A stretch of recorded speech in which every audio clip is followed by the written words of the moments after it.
CPM-ന്റെ പ്രതിനിധി അനിൽകുമാറിനോട് ചോദിക്കുമ്പോൾ അദ്ദേഹം ഏതാണ്ട് രാജാവിന്റെ കാലം തൊട്ടുള്ള കഥയാണ് പറയുന്നത്. അപ്പൊ സന്ദേശം സിനിമയിൽ ഈ കുമാരപിള്ള സാറിനോട് ചോദിക്കും, നമ്മൾ തോറ്റു എന്ന് സിമ്പിളായി എങ്ങനെ പറഞ്ഞു തരാം എന്ന് ചോദിച്ചാൽ അദ്ദേഹത്തിന് ഉത്തരമില്ല. പക്ഷെ ഞാൻ ഉത്തരം പറയാം. ഒന്ന്, ഈ KSEB ബില്ല് തൊട്ട് കറണ്ട് ബില്ല് തൊട്ട് ജനത്തെ അടിസ്ഥാനപരമായി ബാധിക്കുന്ന വിഷയങ്ങളിലെല്ലാം ഈ ജനവിരുദ്ധത കാണിച്ചൊരു സർക്കാരാണ് കഴിഞ്ഞ 9.5 വർഷക്കാലമായി ഇവിടെ ഭരിക്കുന്നത് എന്ന് ജനത്തിന് മനസ്സിലായി. അവൻ വീട്ടിൽ നിന്ന് ഇറങ്ങി പോകുമ്പോൾ വോട്ട് ചെയ്യാൻ പോകുന്നതിന് മുമ്പ് കറണ്ട് ഓഫ് ചെയ്യുമ്പോൾ കറണ്ട് ബില്ലിനെ പറ്റി ഓർക്കില്ലേ? ടാപ്പ് ഓഫ് ചെയ്യുമ്പോൾ വാട്ടർ ബില്ലിനെ പറ്റി ഓർക്കില്ലേ? ഏതെങ്കിലും ഓട്ടോ പിടിച്ച് പോളിംഗ് സ്റ്റേഷനിലേക്ക് പോയേക്കാം എന്ന് വെച്ചാൽ ആ ഓട്ടോറിക്ഷക്കാരന്റെ പെർമിറ്റ് വർദ്ധിപ്പിച്ചതിനെ പറ്റി ചിന്തിക്കില്ലേ? മാവേലി വരുന്ന സമയത്ത് പോലും സ്റ്റോറിൽ സാധനമില്ലാത്ത മാവേലി സ്റ്റോറിനെ പറ്റി ചിന്തിക്കില്ലേ? സ്റ്റോർ എന്നൊരു പേരിട്ടിട്ട് അവിടെ പുതുതായിട്ട് വന്നത് പിണറായി വിജയന്റെ പടം വെച്ച സ്റ്റോർ എന്ന ഫ്ലെക്സ് അല്ലാതെ വേറൊന്നും വന്നില്ല എന്ന് ജനം ചിന്തിക്കില്ലേ? ഈ റേഷൻ കടയിൽ എലിയും ഖജനാവിൽ പൂച്ചയും പെറ്റ് കിടക്കുകയാണ് എന്ന് ജനം ചിന്തിക്കില്ലേ? അതാണ് ഒന്നാമത്തെ കാരണം. അതായത് ജനവിരുദ്ധ സർക്കാരാണ് ഇവിടെ ഭരിക്കുന്നത് എന്ന് ജനത്തിന് മനസ്സിലായി. ജനവിരുദ്ധതയാണ് അവരുടെ മുഖമുദ്ര എന്ന് അവർക്ക് മനസ്സിലായി. രണ്ടാമത്, നേരത്തെ അനിൽകുമാർ പറഞ്ഞു എന്താ UDF കുറെ മുസ്ലിം വോട്ടുകൾ അങ്ങ് പർച്ചേസ് ചെയ്ത് കളഞ്ഞു, എന്നിട്ട് ആ മുസ്ലിം വോട്ടുകളുടെ പിന്തുണയോടുകൂടി, വർഗീയ വോട്ടുകളുടെ പിന്തുണയോടുകൂടിയാണ് വിജയിച്ചത്. നോക്കൂ, കഴിഞ്ഞ തവണ ഈ പറയുന്ന ജമാഅത്തെ ഇസ്ലാമിയും വെൽഫെയർ പാർട്ടിയും LDF-നെ പിന്തുണയ്ക്കുമ്പോൾ അതൊരു സെക്യുലർ മൂവ് ആയിരുന്നു, ഒരു മതേതര മുന്നണി, ഒരു മതേതര മുന്നേറ്റം എന്നാണ് അവരതിനെ പറഞ്ഞത്. വെൽഫെയർ പാർട്ടി ഞങ്ങൾ വോട്ട് ചെയ്താൽ, ജമാഅത്ത് ഇസ്ലാമി ഞങ്ങളെ പിന്തുണച്ചാൽ എന്താ രമേശ് ചെന്നിത്തലയ്ക്ക് ഇത്ര കേട് എന്ന് പോലും കടന്നു ചോദിച്ച ആളാണ് സഖാവ് പിണറായി വിജയൻ. ഇന്ന് അവർ ജമാഅത്തെ ഇസ്ലാമി ഒരു നിലപാടെടുക്കുന്നു. ഇത് ഈ സംസ്ഥാനത്തെ ജനവിരുദ്ധ സർക്കാരിനെതിരെ പാർട്ടി അതൊന്നും അംഗീകരിക്കുന്നില്ല. പാർട്ടിയോ പിണറായി വിജയനോ അങ്ങനെ ഒരു ബന്ധം ഉണ്ടായതായിട്ട് ഇപ്പോഴും അംഗീകരിക്കുന്നില്ല. അല്ല, അവരെന്തിനെയാണ് അംഗീകരിക്കുന്നത്? നാളെ ആടിനെ കാണിച്ചിട്ട് പട്ടിയാണെന്ന് പറഞ്ഞാൽ അത് പട്ടിയാണെന്ന് നമ്മൾ അംഗീകരിക്കണം. അജിംസ് നോക്കൂ, ഈ CPM-നെ തോൽപ്പിക്കാനൊക്കെ വളരെ എളുപ്പമാണ്.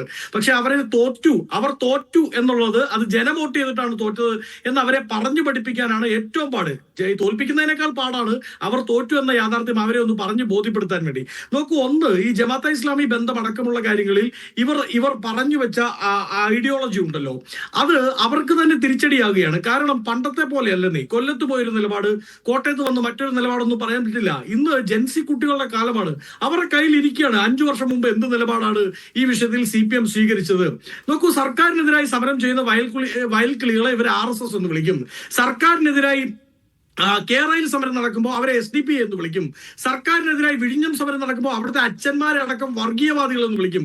അതായത് ഇവർക്കെതിരായി നിൽക്കുന്നവരെല്ലാം വർഗീയവാദികളും ഇവർക്ക് അനുകൂലമായി വോട്ട് ചെയ്താൽ അവരെല്ലാവരും മതേതര മുന്നണിയുടെ മതേതര ബഹിസ്ഫുരണത്തിന്റെ ഭാഗമായി മാറുന്നവരും ആണ്. വളരെ സിമ്പിളായി പറഞ്ഞാൽ ഏതെങ്കിലും മതത്തിന്റെ ഭാഗമായി നിൽക്കുന്ന ഏതെങ്കിലും സാമുദായിക ഫ്രാക്ഷൻസ് അത് ഇവർക്ക് വോട്ട് ചെയ്താൽ അത് ബർമൂഡ.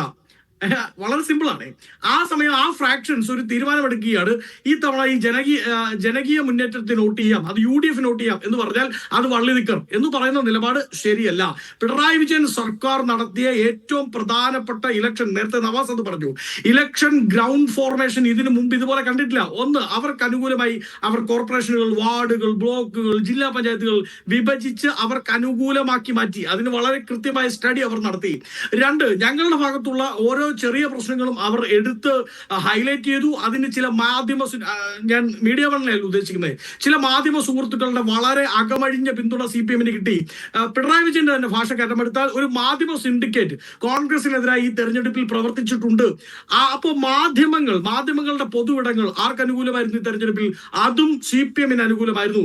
മൂന്ന്, ഇവർ ഈ കഴിഞ്ഞ തെരഞ്ഞെടുപ്പിൽ കിറ്റായിരുന്നെങ്കിൽ ഈ തെരഞ്ഞെടുപ്പിൽ ഇതുവരെ പിടിച്ചുവെച്ച പെൻഷൻ കൊടുത്തുകൊണ്ട് ഫ്രീ ബീസ് അഴിച്ചുവിട്ടുകൊണ്ട് ഈ തെരഞ്ഞെടുപ്പിനെ സ്വാധീനിക്കാൻ ശ്രമിച്ചു.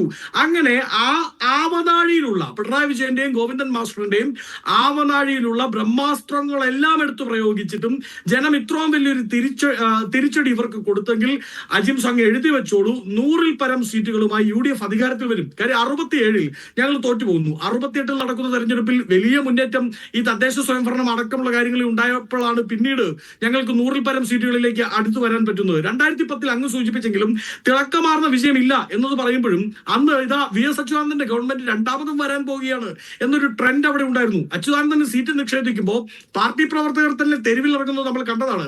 അപ്പൊ ആ ട്രെൻഡിനെ കവച്ചു വെച്ചുകൊണ്ടാണ് ഞങ്ങൾ ഒരു സേഫ് മെജോറിറ്റിയിലേക്ക് അന്നെത്തുന്നത്. പക്ഷെ ഇന്ന് അതല്ല അവസ്ഥ. പിണറായി വിജയനെതിരെ CPM-കാർ വോട്ട് ചെയ്യുകയാണ്. നോക്കൂ, അരിവാൾ ചുറ്റിക നക്ഷത്രം ചിഹ്നം കണ്ടിട്ട് പോലും CPM-ന്റെ കേഡർമാർ പോലും കൈപ്പത്തിക്കും കോണിക്കും ഓട്ടോയ്ക്കും ഒക്കെ ഈ പ്രാവശ്യം വോട്ട് ചെയ്തിട്ടുണ്ട്. ഞാൻ അവരെ സ്മരിക്കാതെ പോകാൻ പറ്റില്ല.